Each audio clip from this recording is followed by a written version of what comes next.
Welcome back once again. आप सभी का फिर से स्वागत है हमारे इस amazing platform lead English academy के चैनल पे बच्चों। तो आज की जो क्लास है ना, बिल्कुल बड़ा मजेदार क्लास होने वाली है कि आज प्रोज सेक्शन का पहला chapter Indian civilisation and culture. बच्चों, इंडियन सिविलाइजेशन एंड कल्चर पहला चैप्टर आपके प्रोज सेक्शन का, उसका हम लोग line by line explanation English से हिंदी में हम समझने का आज काम करेंगे कि एक्चुअली में कि वो स्टोरी जो है ना, अपने आप में गांधी जी हमें क्या सिखाना चाह रहे थे। इस स्टोरी के माध्यम से हमें क्या बताना चाह रहे थे कि हमारी संस्कृति और हमारी सभ्यता एक्चुअली में उस टाइम पे इन हमारे संस्कृति और हमारी सभ्यता को कैसे देखा जाता था, और आज जो बच्चे पढ़ रहे हैं ना, वो हमारी संस्कृति और सभ्यता को किस तरीके से ले रहे हैं। तो उसको ध्यान में रखते हुए गांधी जी ये चैप्टर लिखे थे। तो चलिए बिना समय ना लेते हुए आपको एग्जाम ओरिएंटेड क्लास हम करवाने जा रहे हैं आज। तो चलिए सबसे पहले हम देखते हैं इनको किनके द्वारा लिखा गया था बच्चों। महात्मा गांधी के द्वारा लिखा गया था। किनके द्वारा लिखा गया था? महात्मा गांधी। ये हमारे राष्ट्रपिता हैं। इनको हम प्यार से बापू के नाम से जानते हैं। किनके नाम से जानते हैं? बापू के नाम से जानते हैं बच्चों। तो इनका जन्म, कह रहा है इनका पूरा नाम पहले समझ लीजिए, मोहनदास करमचंद गांधी। ये आपके बुक में लिखा हुआ है, बुक का ही सारा चीज हम आपको बताने जा रहे हैं कि महात्मा गांधी का पूरा नाम क्या था? मोहनदास करमचंद गांधी, जिनका जन्म 2 अक्टूबर 1869 ईस्वी को हुआ था और इनकी मृत्यु 30 जनवरी 1948 ईस्वी को हो गई थी। पॉपुलरली नॉन एज बापू, इनको प्यार से किस नाम से जाना जाता है बच्चों? बापू के नाम से जाना जाता है, बापू के नाम से। और the father of the nation, और इनको हम राष्ट्रपिता के नाम से भी जानते हैं। Was a more spiritual. Spiritual मतलब क्या होता है बच्चों? आध्यात्मिक होता है। स्पिरिचुअल मतलब क्या होता है? आध्यात्मिक होता है। More spiritual leader than a politician. ये अपने आप में एक राजनेता से ज्यादा छवि किसका रखते थे? एक आध्यात्मिक आध्यात्मिक इनको कह सकते हैं कि आध्यात्मिक गुरु के नाम से जाना जाता था, ना कि एक राजनीतिज्ञ के नाम से इनको जाना जाता था। He successfully use truth and non violence. इन्होंने सफलतापूर्वक ट्रूथ, सत्य और अहिंसा का मार्ग अपनाया as the chief weapons against British. किनके खिलाफ अपनाया था? एकदम मुख्य हथियार के रूप में अपनाया था। किनके खिलाफ? अंग्रेजों के खिलाफ। मतलब अपने सत्य सच बोलने की क्षमता और अहिंसा, कि हम हिंसा मारकाट में विश्वास नहीं रखते, हम सच बोलेंगे और बिल्कुल नैतिकता के आधार पे आपको क्या करेंगे? हराएंगे। और यही करते हुए इन्होंने अंग्रेजों को, मतलब अंग्रेजों के यहां से खदेड़ने का काम किया। और कह रहा है आगे, rule in India help India gain independence. जो ब्रिटिश रूल था, ब्रिटिश शासन था, उसके खिलाफ इन्होंने किसके साथ लड़ी? सत्य और अहिंसा के साथ लड़ी और भारत को मदद किया उसकी आजादी दिलवाने में। किसने मदद की? महात्मा गांधी ने मदद की थी। और कोई आज हम लोग तुरंत उग्र हो जाते हैं किसी भी चीज को लेके कि हम मार काट पे उतर आते हैं, लेकिन उस समय जो हमारे राष्ट्रपिता थे ना, महात्मा गांधी, ये उस समय भी सत्य और अहिंसा का मार्ग अपना के ब्रिटिश को, अंग्रेजों को भारत से भगाने का काम किए थे। तो ये था पहला। आपका हिंदी भी लिखा हुआ है, आप बाद में अगर चाहते हैं कोई बच्चा अगर स्क्रीनशॉट रखना तो स्क्रीनशॉट रख सकते हैं, या फिर आप अपने कॉपी में नोट डाउन कर सकते हैं। पूरा एकदम हिंदी एक्सप्लेनेशन के साथ है। तो चलिए, ये पैरा नंबर 1 ये अबाउट ऑथर था। फ्रॉम 1915, क्या कह रहे हैं बच्चों? 1915 से 1948 तक। फ्रॉम 1915, 1915 से 1948 तक ही कंप्लीटली डोमिनेटेड। इन्होंने बिल्कुल पूरे तरह से डोमिनेट किया था, मतलब अपना प्रभुत्व जमाया था इंडियन पॉलिटिक्स। किसके ऊपर? भारतीय पॉलिटिक्स के ऊपर। भारतीय पॉलिटिक्स के ऊपर। He died at the hands of fanatic. Fanatic मतलब कि इन्हीं का चाहने वाला व्यक्ति था। इन्हीं का चाहने वाला व्यक्ति था जिसका नाम क्या था? नाथुराम गोडसे। मतलब साथ साथ रहने वाला व्यक्ति था। मतलब कह सकते हैं ना, धार्मिक पंथी, कट्टरपंथी, एकदम कट्टर टाइप का आदमी था, जो एक्चुअली में 30 जनवरी को इन्हीं के द्वारा इनको मार दिया गया था। हिज ऑटोबायोग्राफी, इनकी आत्मकथा। ऑटोबायोग्राफी मतलब क्या होता है बच्चों? आत्मकथा। बिल्कुल जैसा आप देख रहे हैं ना, अगर यहाँ पे फर्स्ट रेड है तो फर्स्ट रेड में इसका हिंदी दिया हुआ है, तो बिल्कुल समझने में आसान होगी आपको। तो उसी क्रम में हम आगे बढ़ते हैं। इनकी ऑटोबायोग्राफी, आत्मकथा, ऑटोबायोग्राफी मतलब आत्मकथा, देख लीजिएगा कितने नंबर में लिखा हुआ है रेड करके, और उतने नंबर में इसका हिंदी बिल्कुल आपको दिया हुआ है बच्चों। माई एक्सपेरिमेंट विथ ट्रूथ, कि मेरी, ये एक बुक है इनका, ये एक इनका ऑटोबायोग्राफी, इनका एक किताब लिखा हुआ है इनके ऊपर कि सत्य के साथ मेरा प्रयोग, एंड द न्यूमरस आर्टिकल्स, और कई सारे आर्टिकल्स इन्होंने लिखा that he wrote for young India, जिसको किसके लिए लिखा, यंग इंडिया के लिए इन्होंने लिखा, and the speeches that he delivered on different occasions, और वो भाषण, वो जो उनकी अंतरात्मा की आवाजें थी, इन्होंने कई ओकेजन पे, कई अवसरों पे जो दिया था, reveal him not only as an original thinker, और ये बताता है, ये जाहिर करता है कि ये केवल सिर्फ ओरिजिनल थिंकर नहीं, but also a great master of chest. अब देखिए यहाँ पे एक शब्द निकल के आया चेस्ट बच्चों, बिल्कुल इसका हिंदी सुसंस्कृत, आइडियोमेटिक मतलब बोलचाल की भाषा, मुहावरेदार मतलब मजाकिया लहजे में, दैट मीन्स चेस्ट की great master of chest, idiomatic English की एक महान कह सकते हैं कि मास्टर के रूप में भी अपने आप को दिखाए, क्या करके, अपने भाषण की शैली से, कि ये एकदम सुसंस्कृत की अच्छे अच्छे शब्दों के चयन के साथ भी आप कैसे अपने भावनाओं को दूसरे के सामने रख सकते हैं। ये हमें किसने सिखाया, हमारे बापू ने सिखाया, दैट मीन्स महात्मा गांधी ने हमको सिखाया। द फॉलोइंग एक्सट्रैक्ट, और ये जो चैप्टर है ना, Indian civilisation and culture, Indian civilisation and culture बच्चों, Gandhi talks about the sound foundation of Indian civilisation, की एक मजबूत जो नींव है ना हमारी भारतीय संस्कृति और सभ्यता की, इसके बारे में यहाँ पे इसी चैप्टर के अंदर गांधी जी बात कर रहे हैं, which has successfully withstood the passage of time, जो कि समय के साथ बिल्कुल अपने सभ्यता और अपनी संस्कृति पे क्या रहा, भारत अडिग रहा, अटल रहा, कोई इसको हिला नहीं पाया। The western civilisation which has the tendency to privilege materiality cannot match the Indian civilization that elevates the moral being। अब यहाँ पे कह रहे हैं कि गांधी जी कि द वेस्टर्न सिविलाइजेशन, पश्चिमी सभ्यता डेट मीन्स कह सकते हैं कि हमारी सभ्यता कैसी है, हमारी सभ्यता है कि हम अपने से बड़ों को आदर करने में विश्वास रखते हैं। हमारी सभ्यता है कि हमारे समाज के अंदर हमारी जो माताएं और बहनें हैं ना, वो मतलब सही कपड़ों का चयन करके, कि हम देखें ना कि हमारी जो भारत एक कह सकते हैं देश है ना, ये अलग अलग, जैसे स्टेट में जाइएगा ना तो अलग अलग पहनावा ओढ़ावा है, और यही हमारी संस्कृति को दिखाता है, यही हमारी सभ्यता को दिखाता है कि हम कितने सिविलाइज्ड उस समय भी थे और कितने सिविलाइज्ड आज भी है। कि बहुत सारे देशों पे पश्चिमी सभ्यता हावी हो गया, दैट मीन्स जितना, अगर हम वस्त्र की बात करें ना, तो लोग जितना वहां के, आप जाइएगा ना, इंग्लैंड जाइएगा या फिर जापान जाइएगा, अमेरिका जाइएगा, तो आपको पता चल जाएगी कि हमारी सभ्यता और इनके सभ्यता में क्या फर्क है। और यहाँ पे कह रहे हैं पश्चिमी सभ्यता जिसमें भौतिकता को प्रधानता दिया गया है, किसको दिया गया है, भौतिकता को प्रधानता दिया गया है। लेकिन हमारी जो सभ्यता है ना, भारतीय सभ्यता, इसके बराबर कुछ हो ही नहीं सकती, can not match the Indian civilisation, कि हमारी जो सभ्यता है ना, इससे किसी सभ्यता को मिलाया नहीं जा सकता है। कि that elevates the moral being, जो क्या करती है, हम पहले ही बता चुके हैं कि हमारी सभ्यता ना कि नैतिकता को सबसे ऊपर रखती है, कि हमारा मोरल बीइंग, मोरल स्टेट, हम किस तरीके से हम सोचते हैं, किस तरीके से हम देखते हैं, और किस तरीके से हम सामने वाले को देखना चाहते हैं, ये हमारी बिल्कुल सभ्यता को दिखाता है बच्चों। तो गांधी जी आज के दिनों को देखते हुए ही ये सारा चीज लिखे थे। और आपका चैप्टर यहां से अब क्या होता है बच्चों, शुरू होता है इंडियन सिविलाइजेशन एंड कल्चर का। वो हम पढ़े थे अबाउट ऑथर, कि ऑथर क्या कह रहे थे, गांधी जी उसमें क्या बताना चाह रहे थे।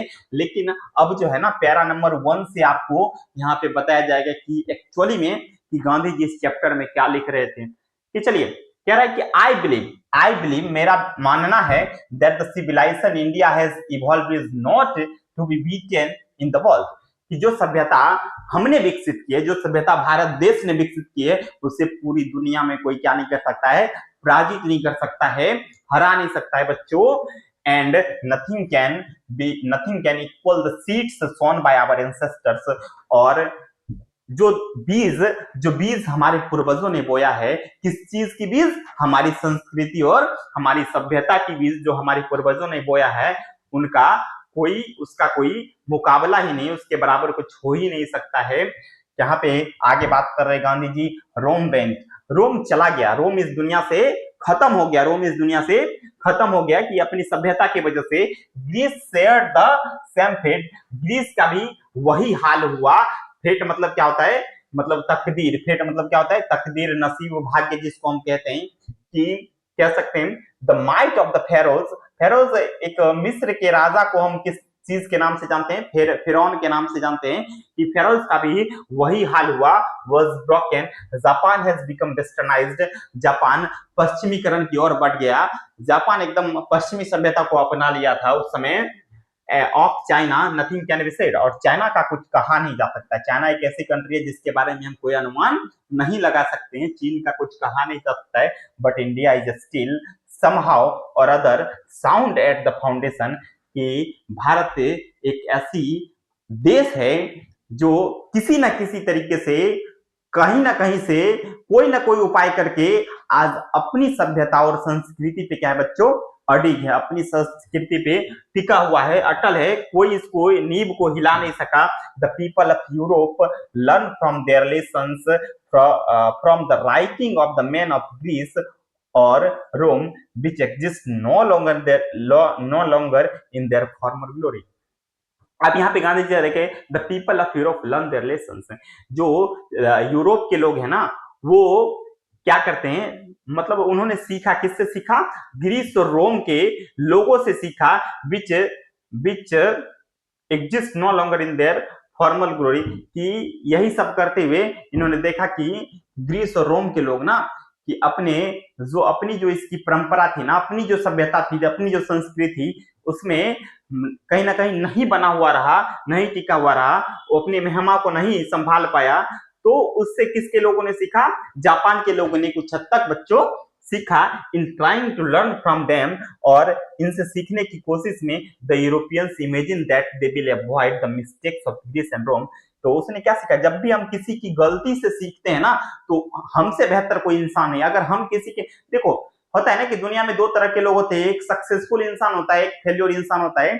आप जब भी आपको सीखने की इच्छा हो ना, कि हम कुछ ना कुछ लेना चाहते हैं, तो आप फेल्योर इंसान के पास जाके बैठ जाना। वो जो आपको सिखाएगा ना, दुनिया के अंदर आपको कोई सिखा नहीं सकता है। कि कभी ना कहते हैं इंसान अपनी असफलता से ही सफलता के मार्ग को प्रशस्त करता है।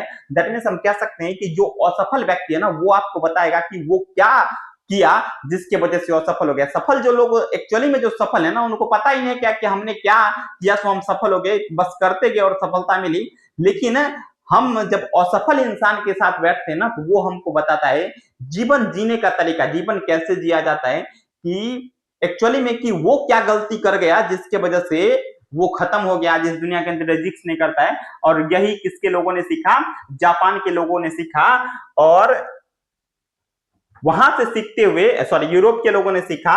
और ये सीखते हुए कि किसके गलती से सीखा?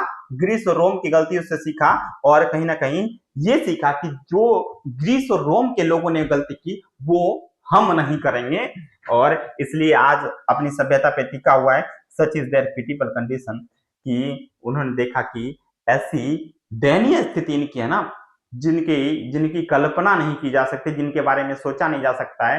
कि एक्चुअली में कि जब भी हम किसी दूसरे का कॉपी करना चाहते हैं ना, इसलिए कहते हैं कि B original copy of yourself, अपने आप का एक ओरिजिनल कॉपी बनो, किसी की डुप्लीकेट बनने की आवश्यकता नहीं है। जब भी आप किसी को फॉलो करने की कोशिश करोगे ना, जब भी किसी को कॉपी करने की कोशिश करोगे ना, तो हम क्या करते हैं ना, अक्सर इंसान गलतियों को ज्यादा कॉपी कर लेता है। इसलिए जब भी सीखने की किसी से आवश्यकता हो ना, तो सबसे पहले देखो, जरूर देखो कि वो क्या किया जिसकी वजह से असफलता मिली, लेकिन अपना डिसीजन खुद लेना बच्चों, कि हमें आगे क्या करना है जिसकी वजह से हमें कभी भी जीवन में कठिनाइयों का सामना ना करना पड़े। तो नेक्स्ट पैरा क्या है बच्चों? Para number 2, in the midst. Midst मतलब मिडेस्ट मतलब मिडिल। इन सब के बीच इंडिया रिमेन्स इमूवेबल। और इन तमाम तरह के अफवाहों और विवादों के बाद बीच इंडिया एकदम अपने अस्मिता पे क्या रहा, अडिग रहा, अपने सभ्यता पे टिका हुआ रहा, and that is her glory. और यही हमारे देश की खूबसूरती, सुंदरता है, यही हमारे देश की महिमा है कि कुछ भी हो जाए बच्चों, कि हम अपने जो हमारा सिद्धांत है ना, उस सिद्धांत पे हम क्या रहेंगे, टिके हुए रहेंगे, बने हुए रहेंगे। It is a charge against India, it is a charge against India that her people are so uncivilised, ignorant and stolid. और क्या कहते हैं, उस समय जब ये गांधी जी लिख रहे थे ना, तो गांधी जी ऐसा लिखते हैं कि उस समय कि बहुत सारे देशों ने हम पे ये आरोप लगाया कि भारत के जो लोग हैं ना, वो क्या है, अनसिविलाइज्ड हैं, असभ्य हैं, इग्नोरेंट हैं, दैट मीन्स अज्ञानी हैं, इनको ज्ञान नाम की चीज नहीं है। अरे बच्चों बता देना कि हम ऐसे धरती से बिलोंग करते हैं ना, जहां भगवान बुद्ध आके ज्ञान प्राप्त किए थे, तो हम अज्ञानी कैसे हो सकते हैं, एंड स्टोलिड और मंद बुद्धि हैं हम। ऐसे आप पढ़े होंगे कभी कभी, बोपदेव की कहानी पढ़े थे ना बच्चों बचपन में, हैं कि करत करत अभ्यास ते जरमती होत सुजान, रसरी आवत जात ते सिल पर परत निशान। कि अभ्यास करने के बाद ना एक मंदबुद्धि व्यक्ति भी क्या बन जाता है, बुद्धिमान बन जाता है। तो इनको समझना चाहिए ना कि वो क्या बता रहे हैं, and that is not possible to induce them to adopt any changes. और कि यही वो सबसे बड़ी है कि उन्हें किसी भी बदलाव को अपनाने की क्या नहीं है बच्चों, प्रेरित करना संभव नहीं है। कि वो कहीं ना कहीं उस समय भी अलग देशों के लोग ना ये मान चुके थे कि भारत को ना बरगलाना, भारत को बहलाना और भारत को उसके मार्ग से भटकाना बिल्कुल असंभव वाली बात है। उसको कोई भी बदलाव करने के लिए प्रेरित नहीं कर सकता, क्योंकि यहाँ के लोग क्या है, मंदबुद्धि नहीं बच्चों, क्या है, समझदार हैं। यहाँ के लोग अनसिविलाइज्ड नहीं, क्या है, सिविलाइज्ड हैं। और यहाँ के लोग अज्ञानी नहीं बल्कि ज्ञानी हैं। और यहाँ पे कह रहा है it is a charge really against our merit, और यह बिल्कुल हमारे मेरिट के खिलाफ था, हमारे मेरिट के खिलाफ था। कि जो बातें बताई गई ना हमारे बारे में, वो बिल्कुल हमारे खिलाफ था, क्योंकि हम ऐसे थे ही नहीं जैसा हमें बताया गया था। What we have tested and found true at the anvil of experience, we dare not changes. अब यहाँ पे कह रहा है कि यहाँ पे कभी कह रहे हैं कि यहाँ पे महात्मा गांधी कह रहे हैं कि व्हाट वी हैव टेस्टेड, हमने क्या पाया, and found true on the anvil of experience, और हम अपने अनुभव के आधार पे कह सकते हैं कि हमने जो भी पाया वो सही पाया, और वी डेयर नॉट चेंज, और हमें कुछ भी बदलने की आवश्यकता या हिम्मत नहीं रखते। मैंने trust their advice upon India, कई ने अपने सलाह को हमारे भारत के ऊपर थोपा, एंड सी रिमेन्स स्टडी, और वो भी उन तमाम कोशिशों के बाद भी वो क्या रहा, स्थिर रहा। दिस इज हर ब्यूटी, और यही हमारी सुंदरता, it is a sheet anchor of our hope. और ये हमारी आशा की सबसे मजबूत कड़ी है। इसे किसने कहा है, हमारे बापू ने लिखा है अपने इस इंडियन सिविलाइजेशन एंड कल्चर के बुक में। और नेक्स्ट पैरा है क्या है, civilization is that mode of conduct, civilization सभ्यता is that mode of conduct which points out to man the path of duty। और सभ्यता वो आचार या व्यवहार है, आचरण या व्यवहार की जब हम बात करते हैं ना, तो हम सबसे पहले किसकी बात करते हैं, सभ्यता की। ये आचरण और व्यवहार हमें कहां से मिला है बच्चों, सभ्यता से मिला है, हमारी संस्कृति से मिला है। आज जो हम अपने से बड़ों का आदर करना सीखे हैं, अपने से बड़ों का सम्मान करना सीखे हैं, किसी से सर झुका के बात करना सीखे ना, ये हमारी संस्कृति और सभ्यता को दर्शाता है। और यहाँ पे गांधी जी कह रहे हैं civilization is that mode of conduct which points out the man the path of duty।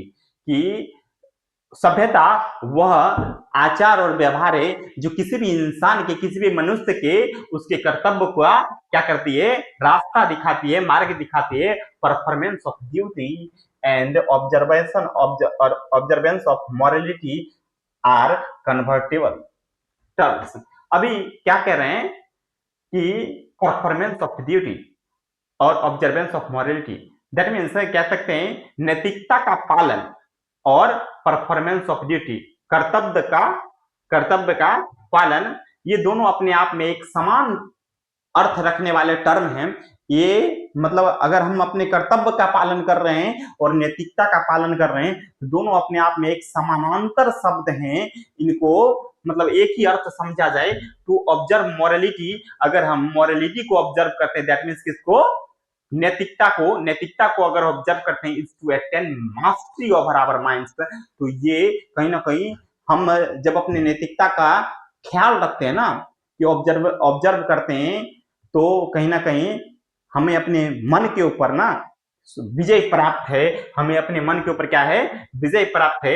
And our patience, और जो हमारा जुनून है ना कुछ कर गुजरने की, इस पे भी हमें क्या है, मतलब दैट मींस हम कह सकते हैं कि नियंत्रण रख रहे हैं। सो डूइंग, और इन सभी चीजों के बावजूद वी नो आवर सेल्फ, हम अपने आप को क्या करते हैं बच्चों, जानते हैं कि हमारी स्ट्रेंथ क्या है, हमारी मजबूती क्या है, हम किस चीज में यकीन रखते हैं। The Gujarati equivalent for civilisation means good conduct, और गांधी जी चूंकि गुजरात से बिलोंग करते हैं इसलिए इन्होंने कहा है कि गुजराती में सिविलाइजेशन का मतलब ये होता है क्या, एक अच्छा आचरण, एक अच्छा व्यवहार, ये गांधी जी बात कर रहे हैं। नेक्स्ट जब हम देखेंगे बच्चों para number 4, if this definition be correct, यदि यह definition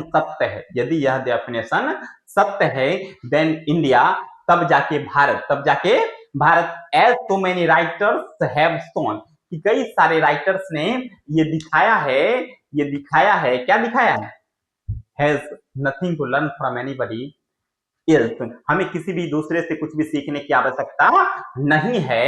and this is as it should be, और यह बिल्कुल वैसा ही है जैसा होना चाहिए, क्योंकि हम दूसरे को, ऐसा है ना कि बिल्कुल हम ऐसा कह सकते हैं कि अगर हम किसी दूसरे को सिखाते हैं तो हमें किसी दूसरे से सीखने की आवश्यकता नहीं है। हाँ, सीखना चाहिए जो एक्चुअली में हमें नहीं आता है, जिस चीज को कहते हैं ना कि जिसमें हम मास्टर क्लास की डिग्री रखते हैं उसमें हमें कोई ज्ञान देगा, तो फिर समस्या वहीं पे है बच्चों, कि भारत को सभ्यता और संस्कृति सिखा रहे हैं, भारत को बता रहे हैं कि यहाँ के लोग क्या हैं, अनसिविलाइज्ड हैं, तो उनको किससे सीखना चाहिए, हमसे सीखना चाहिए कि हम कितने सिविलाइज्ड हैं, कि सिंधु घाटी सभ्यता कहाँ पे हुई थी बच्चों, भारत में हुई थी, और यहाँ पे आके ना वो हमें बता रहे हैं कि सभ्यता क्या होती है, संस्कृति क्या होती है। हड़प्पा एक सभ्यता है, ये कहाँ पे हुई थी, भारत में हुई थी, और तब जाके ये हमें सिखा रहे हैं कि सभ्यता क्या होती है।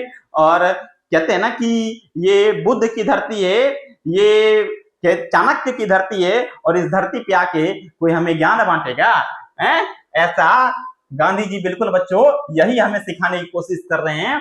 और बिल्कुल हिंदी आपके सामने है, आप हिंदी को भी देख के समझ सकते हैं। नेक्स्ट है बच्चों, we notice that mind is restless bird. अभी इस लाइन को बड़े अच्छे से देखना बच्चों, वी नोटिस, हमने अनुभव किया, हमने ध्यान रखा that mind is restless bird, कि एक जो हमारा दिमाग होता है ना किसी भी इंसान का, वो रेस्टलेस बर्ड की तरह होता है, व्याकुल पक्षी के समान होता है। कि व्याकुल पक्षी दैट मीन्स कि बेचैन पक्षी एक जगह रहेगा ना तो वो एक जगह नहीं बैठ सकता है, वो बिल्कुल बेचैनी उसके अंदर होती है कि तुरंत दाना चुगेगा और दूसरे जगह भागेगा, तुरंत दाना चुगेगा और दूसरे जगह भागेगा। ठीक हमारा जो दिमाग है ना बिल्कुल उसी तरह से कि इंसान का दिमाग जो होता है ना एक रेस्टलेस बर्ड की तरह होता है।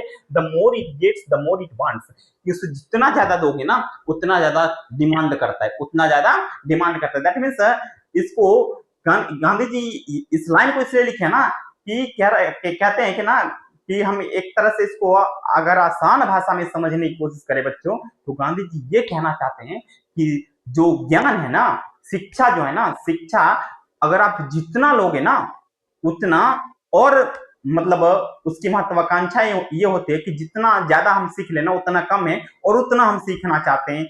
इंसान यहाँ पे अलग अलग तरीके से ले सकते हैं इसको। आप कह सकते हैं कि जो लालची इंसान होता है ना उसको जितनी ज्यादा पैसा मिलता है ना उतना ज्यादा और चाहता है, एंड स्टिल रिमेन्स अनसैटिस्फाइड, और इन सभी चीजों के बाद भी वो क्या होता है, असंतुष्ट रहता है। The more we indulge in our passions the more unbridled they became. अब क्या कहते हैं कि कि the more we indulge in our passions, जितना अधिक हम अपने इच्छाओं में लिप्त होते हैं, द मोर अनबीटल दे बिकम, कि वो उतना ही क्या होता है, हमारे नियंत्रण से बाहर हो जाता है। दैट मीन्स हम क्या हो जाते हैं, अनियंत्रित हो जाते हैं। जितना इच्छा हम चाहते हैं ना, कि जितना मिलता है ना, उतना अगर और हम चाहते हैं ना, दैट मीन्स कि हमें अपने दिमाग पे काबू नहीं है।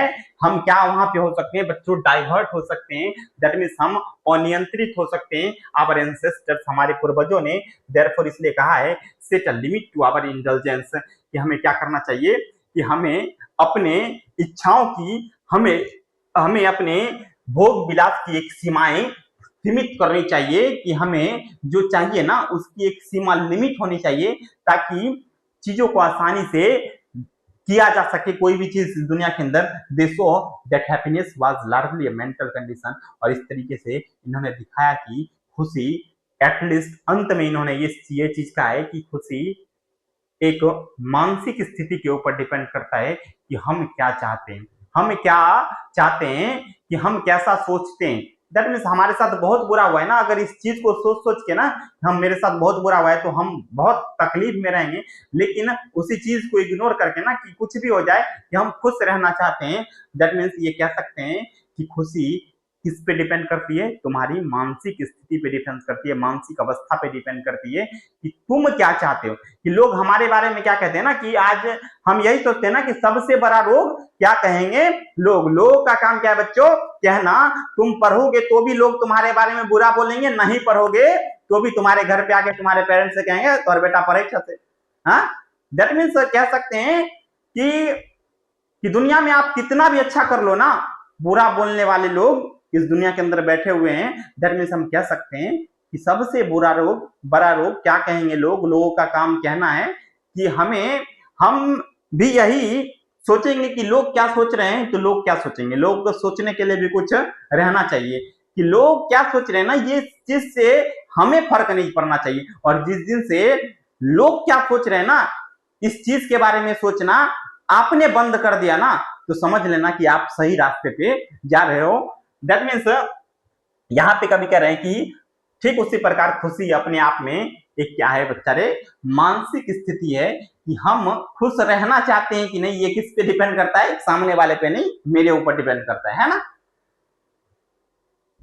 नेक्स्ट क्या है, कि a man is not necessarily happy because he is rich. कि इस लाइन से कभी क्या कहना चाहते हैं, एक आदमी क्या नहीं है, केवल यह जरूरी नहीं है, ये necessarily happy because he is rich, कि वो खुश है क्योंकि वह अमीर है।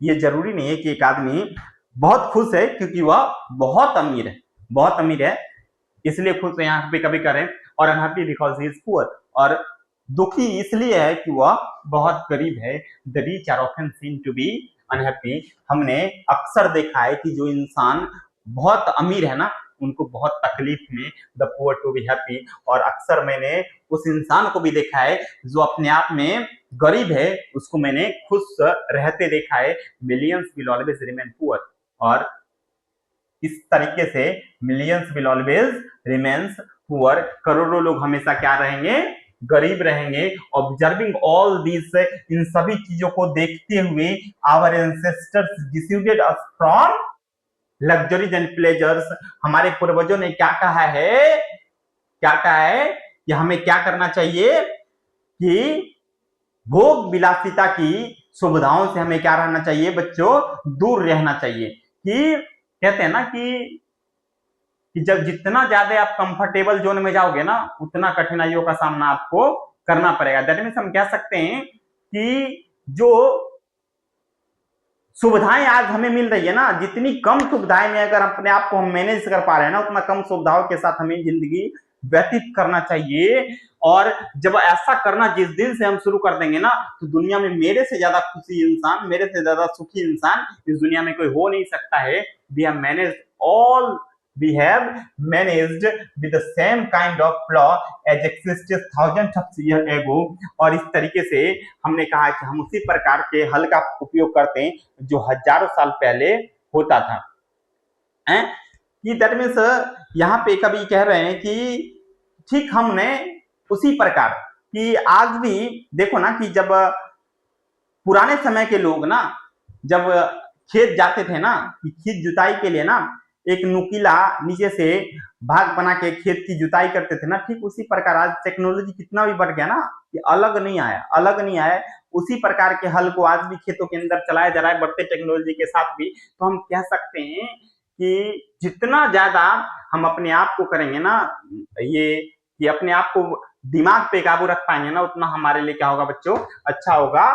और यहाँ पे कह रहे हैं कभी we have retain the same kind of cottage that had in former times and our indigenous education remains the same as before. और इस प्रकार कह रहे हैं कभी कह रहे हैं कि जो हजारों साल पहले होता था ठीक उसी प्रकार के कुटीरों में हम रहते हैं। मतलब जिस प्रकार हजारों साल पहले लोग कुटियों में रहते थे ना, आज भी कई लोग कुटियों के अंदर रहना पसंद करते हैं जो पुराने समय में होते थे। और हमारी देसी शिक्षा पहले जैसी ही बनी हुई है। हमारी देसी शिक्षा कैसे बनी हुई है, पहले जैसी ही बनी हुई है। और we have had no system of life corroding competition. और आज हमारे पास क्या नहीं है कि जीवन को नष्ट करने वाली प्रतिस्पर्धा की कोई प्रणाली नहीं अवेलेबल है। Each followed is on occupation और trade and charge as a regular wage. और कहीं ना कहीं हम देखते हैं ना प्रत्येक व्यक्ति अपने व्यवसाय और व्यापार का पालन कर रहा है कि हमारे पास कुछ भी नहीं है, फिर भी प्रत्येक व्यक्ति आज जो जिस व्यवसाय में लिप्त है, जिस पेशा में लिप्त है, जिस ट्रेड में लिप्त है, वो कहीं ना कहीं अपने आप में उसी चीज को करने में लगा हुआ है। It was not that we did not how to invent machinery, और it was not that we did not know how to invent machinery. इसका मतलब ये नहीं है कि हमें पता नहीं कि मशीनरी का आविष्कार कैसे होता है, बट आवर फोरफादर्स, लेकिन जो हमारे पूर्वजों है ना, फोरफादर्स न्यू दैट, ये अच्छे तरीके से जानते थे। If we set our hearts after such things we would become slaves and lose our moral fibre. कि ऐसा करने से ना कि जब हम इन सारी चीजों के पीछे भागना जब शुरू करेंगे ना, तो हो सकता है कि हम कहीं ना कहीं अपने मोरल फाइबर को खो देंगे और कहीं ना कहीं गुलामी की और हम बढ़ जाएंगे, ऐसा गांधी जी का मानना था। दे देयरफॉर आफ्टर ड्यू डेलिब्रेशन, और इन तमाम चीजों के विचार विमर्श के बाद डिसाइडेड, उन्होंने ये निर्णय लिया कि that we should only do what we could with our hands and feets. हम वही करेंगे जो अपने हाथों और पैरों से हम कर सकते हैं। हम मशीनरी की सहायता नहीं लेंगे, हम वही करेंगे जो हम अपने हाथ और पैर से आज के समय में कर सकते हैं। They saw that our real happiness and health consisted in a proper use of our hands and feet. और इस तरीके से उन्होंने देखा कि हमारी असली खुशी उसी में है, किसमें है कि एक अच्छे तरीके से जब हम अपने हाथ पैर का उपयोग करते हैं ना, तो कहीं ना कहीं उस समय कह रहे हैं कि ये बिल्कुल उस चीज में हम खुशी ढूंढ लेते हैं कि कोई भी चीज जब हम करते हैं एक अच्छे तरीके से करते हैं। और जो हमारी संस्कृति है ना, हमारे फोर फादर्स, हमारे पूर्वजों ने, हमारे एंसेस्टर्स ने जो करते आए हैं ना, उस चीज को अगर हम करते हैं ना तो हमें बड़ा मजा आता है। आज देखिए ना कि हम आज भी अपनी परंपराओं पे अडिग हैं कि आज भी हमारे यहाँ के लोग वही फेस्टिवल सेलिब्रेट करते जो हमारे फेस्टिवल करते आए। आज भी हम वही वस्त्र पहनना पसंद करते हैं। ये पसंद की बात तो छोड़ दे जाए, आज जब किसी इंसान की शादी होती है ना, पहले लोग क्या करते थे, धोती कुर्ता पहन के शादी करते थे। आज भी शादियां किस चीज में होती है बच्चों, धोती और कुर्ता में शादी होती है। दैट मीन्स कि कहीं ना कहीं कि आज भी हम वही करना पसंद करते हैं जो हमारे पूर्वजों ने हमें सिखाया था। तो बिल्कुल बच्चों कि वही करना अपने आप में, गांधी जी कह रहे हैं कि इसलिए ये चैप्टर लिखा गया कि आप भी अपने पूर्वजों के द्वारा बोए गए इस बीज को ना खोने नहीं दीजिएगा, आप भी इसको जीवित रखिएगा। इसलिए ये चैप्टर लिखा गया है। They further reason that large cities were the snare and useless encumbrance and that people would not be happy in them. अब यहाँ पे कह रहे हैं कि उन्होंने आगे कहा, दे फर्दर आगे रीजन, ये बताया, ये तर्क दिया अपने इस व्यथा से कि large cities were a snare, कि जो बड़े बड़े शहर है ना वो कहीं ना कहीं इंसान को फंसाने का एक जाल है। बड़ा बड़ा जो शहर है ना इंसान को फंसाने का एक जाल है। एंड यूजलेस इनकम्बेरेंस, और कहते हैं ना कि अपने आप में एक व्यर्थ, यूजलेस इनकम्बेरेंस की बोझ के समान है। And that the people would not be happy in them, और इस तरीके से जो लोग हैं ना इसमें खुश नहीं रह रहे होंगे। That there would be gangs of thieves and robbers, कि ऐसा लगता था, कि ऐसा लगता था उस समय कि जो शहर है ना बड़े बड़े शहर, वहां पे चोरों के समूह रहते हैं, रॉबर्ट्स के डाकुओं के समूह होते हैं, prostitution and vice flourishing in them, and that prostitution and vice flourishing in them, and that poor men would be robbed by rich men। और कह रहे हैं ना कि वहां पे चोर डाकू लुटेरे का गिरोह होता होगा। ऐसा हमारे पूर्वजों का मानना है कि बड़े बड़े शहरों में कि वेश्यावृत्ति, प्रोस्टिट्यूशन मतलब क्या होता है, वेश्यावृत्ति की, समझ ही क्या होंगे कि वेश्यावृत्ति क्या होती है। एंड अभिनय पनपेगा, अभिनय दैट मीन्स मतलब कि बुरी लत, बुरी आदतें पनपेगी in them, and the poor man would be robbed by rich man. और इस तरीके से अगर बड़े शहर में लोग अगर जाना चाहेंगे ना तो वहां पे गरीब लोगों को कुचल दिया जाएगा, किसके द्वारा, अमीर लोग के द्वारा। क्योंकि शहर में अक्सर ऐसा अवधारणाएं है कि शहर में कौन लोग रहते हैं, जो अमीर होते हैं, इसलिए वे छोटे गांव से, इसलिए therefore they satisfied with small villages, वे लोग खुश हैं अपने छोटे गांव से। आज भी जब गांव की बात होती है ना तो गांव की जो परंपराएं है ना, गांव का जो माहौल है ना वो कहीं ना कहीं शहरों से बेहतर है। शहर, गांव के अंदर आज भी प्रदूषण नहीं है, लेकिन शहर के अंदर आज, एक छोटा सा शहर है ना वहां भी आज प्रदूषण है। दैट मीन्स हमारे पूर्वज का मानना बिल्कुल सही था कि शहर में ऐसी होती है कि आज शहर में बहुत सारे गिरोह ऐसे घूम रहे हैं जो अपने आप में लुटेरे हैं, अपने आप में चीजों को लूटने का काम करते हैं। वेश्यावृत्ति की बात कभी कह रहे हैं ना कि बिल्कुल सही बात है कि आज उन तमाम जो अटकलें यहाँ पे इस चैप्टर के माध्यम से उस समय गांधी जी ने लिखा था, वो तमाम अटकलों के ऊपर आज एक मुहर लगी है कि आज के बच्चे भी जब इस चैप्टर को पढ़ेंगे ना तो एनालाइज करेंगे कि गांधी जी ने कितना आगे की सोच के ये सारा चीज लिखा था कि आज वो चीज एक्चुअली में घटित हो रहा है। they saw that kings and their swords were inferior to the sword of ethics। उन्होंने देखा कि राजा और उनके तलवारें sword inferior to the sword of ethics। ethics मतलब नियम कानून नैतिकता, नियम कानून नैतिकता। जब हम नियम कानून की पालना करते हैं ना तो दैट मीन्स नैतिकता ऑटोमेटिक हमारे अंदर चली आती है कि देखा inferior to the sword of ethics, कि बिल्कुल जो राजा की तलवारें हैं उनकी नैतिकता की तलवारें बिल्कुल मुकाबले बिल्कुल निम्न स्तर की है। एंड दे देयरफॉर, इसलिए वे लोग बाद में help the sovereigns of the earth to be inferior to the riches and the fakirs।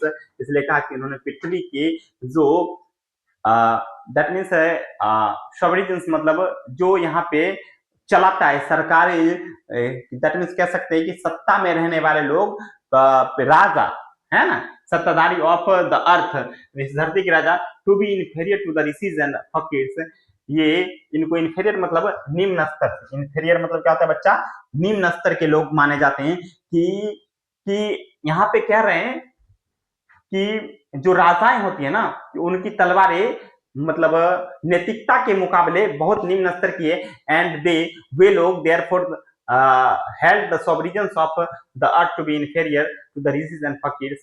यहाँ पे कभी अपने इस कहानी में ये बताते हैं कि जो फकीर और ऋषिज है ना वो एक जो सत्ताधारी लोग हैं ना उनसे ऊपर उनको रखा गया है कि आज भी हम उन्हीं को मानते हैं कि जो फकीर और ऋषि ना उनको भगवान की तरह पूजते हैं। किसी राजा को भगवान की तरह नहीं पूजा गया हमारे देश के अंदर जितना फकीर और ऋषि को मानते हैं हम लोग। यही कभी कहना चाहते हैं। नेशन, एक राष्ट्र भी था, कॉन्स्टिट्यूशन संविधान के साथ लाइक दिस, हमारे जैसा, is feature to teach others than to learn from others, कि वो अपने आप में योग्य होता है, अपने आप में सिखाने के लिए उपयुक्त होता है, कि हमें दूसरे से सीखने के लिए नहीं है। लर्न फ्रॉम अदर्स, हम अपने कॉन्स्टिट्यूशन सीख के आगे बढ़ सकते हैं। दिस नेशन हैड कोर्ट्स, हमारे पास दिस नेशन से, हमारे राष्ट्र के पास क्या है, कोर्ट्स हैं, लॉयर्स हैं एंड डॉक्टर्स हैं, but they were all within bounds, लेकिन ये सभी हैं, लेकिन सभी अपने सीमाओं में बाध्य हैं, बंधित हैं, सभी अपने सीमाओं के अंदर। एवरीबॉडी न्यू, सभी लोगों को पता है, that these professions were not particularly superior, ये जो व्यवसाय है ना, प्रोफेशन है ना, ये अपने आप में क्या नहीं है, विशेष रूप से श्रेष्ठ नहीं माना गया इनको। मोर ओवर इसके अलावा these vakils and vaids did not rob people, कि ये लोग ना किसको नहीं करते हैं, कि लोगों को ठगने का काम नहीं करते हैं, लोगों को लूटने का काम नहीं करते हैं। They were considered people dependents, not their masters, justice was tolerably fair. और अभी आगे कभी क्या कह रहे हैं कि जो वकील और वैद्य होते हैं ना, ये किसी भी लोग को लूटते नहीं है। दे वेयर कंसीडर्ड पीपल्स डिपेंडेंट्स, और इस वजह से उन लोगों को आश्रित माना जाता है, नॉट देयर मास्टर्स, उनके स्वामी के लिए नहीं। नया मतलब जस्टिस वाज टोटली फेयर, न्याय लगभग निष्पक्ष था। उस समय हमारे यहाँ जो न्याय हुआ करती थी ना, वो लगभग अपने आप में क्या था बच्चों, निष्पक्ष न्याय हुआ करता था, उसके लिए कोई पक्ष नहीं धारण होता था। The ordinary rule was to avoid courts, और जो मतलब साधारण जो नियम था ना, कानून था, कायदा था ना, कि हम लोग क्या करेंगे, अदालत से बचने का काम करेंगे। और समाज के अंदर ही कोई घटनाक्रम होता है, समाज के अंदर उसको सामाजिक स्तर से हम लोग क्या करेंगे, सुलझाने का कार्य करेंगे बच्चों। ऐसा कभी यहाँ पे बता रहे हैं, नरेटर यहाँ पे बता रहे, गांधी जी यहाँ पे कह रहे हैं कि avoid courts, there were no tout to lure people into them, और यहाँ पे लोगों को आकर्षित करने के लिए कोई दलाल नहीं थे। यहाँ पे कोर्ट में जब भी जाओगे ना, वहां पे बहुत सारे दलाल होते हैं बैठे, कि आपको ठगने का काम करेंगे, आपको बहलाने फुसलाने के लिए वहां पे इकट्ठे होते हैं। The evil too was noticeable only in and around capitals, और लोग यहाँ पे क्या कह रहे हैं कि यह बुराई भी केवल राजधानी और उसके आसपास ही दिखाई देती थी, शहरों में। आज भी कोर्ट कहाँ पे होते हैं, शहरों में होते हैं। और इसलिए गांधी जी बता रहे थे कि ये जो बुराई है ना, ये बिल्कुल या तो राजधानी में दिखाई देती थी, नहीं तो उसके आसपास वाले इलाके में। द कॉमन पीपल लिव्ड, साधारण आदमी रहते थे इंडिपेंडेंटली, स्वतंत्र रूप से, and followed there agriculture occupations, और वो अपने व्यावसायिक, वो अपने जो खेती बाड़ी का जो व्यवसाय था उसको अपना करते थे। दे एंजॉयड ट्रू होम रूल, और इस तरीके से वो जो समाज का रूल था ना, घर का कायदा कानून था ना, उसको अपनाते थे। मतलब जो इसको कह सकते हैं कि होम रूल, मतलब अपने आप जो हमें एथिक्स सिखाया गया था ना, हमें कानून बताई गई थी, उसको हम अपनाते हुए आगे बढ़ रहे थे। और बच्चों, ये आपका पार्ट 1 का वीडियो था। बहुत लंबा चैप्टर है, कम समय में इसलिए बताएं कि आपको क्लास में बोर ना हो।